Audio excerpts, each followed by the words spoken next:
Hello সবাইকে। সরস্বতী পুজোর বাকি সিরিজের ব্লগগুলো সবার সাথে শেয়ার করা বাকি রয়ে গেছিলো। যেহেতু দুদিন সরস্বতী পুজো পড়েছিল, তাই প্রথম দিনই আমাদের বাড়িতে পুজো হয়েছিল।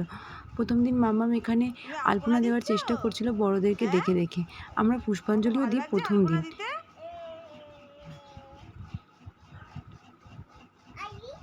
ঢেউ সোনা, আলপনা দিচ্ছ তুমি? আচ্ছা দাও।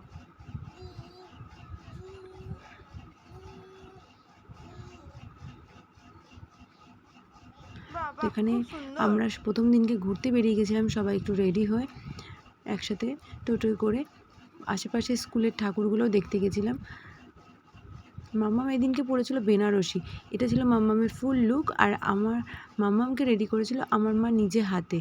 একদম আমাকে যেরমভাবে ছোটোবেলায় রেডি করতো, ঠিক সেরমভাবেই মাম্মামকে সরস্বতী পুজোয় সুন্দর করে রেডি করে দিয়েছিল। তোমাদের মাম্মামের লুকটা কেমন লেগেছে অবশ্যই কিন্তু কমেন্ট বক্সে জানিও। তারপর পুজো দেখে এসে আমরা বাড়িতে পুষ্পাঞ্জলি দিই। আর এখানে ছিল খাওয়া দাওয়ার পর্ব। খিচুড়ি, পায়েস, বেগুন ভাজা, আলু ভাজা এবং একটা চচ্চড়ি। তো এই সব কটা খাবারেরই টেস্ট ছিল দুর্দান্ত সুস্বাদু। খাওয়া দাওয়ার পর্ব মিটে একটু রেস্ট নিয়ে সন্ধেবেলা আমরা আবার পুজোর এখানে থাকি। পুজো মেটার পর আমি মাম্মাম আমরা একটুখানি বাইরে ঘুরেও গেছিলাম। বাইরে ঘুরতে বলতে আশেপাশে সামনের পুজোগুলো আমরা দেখতে বাবু গেছিলাম।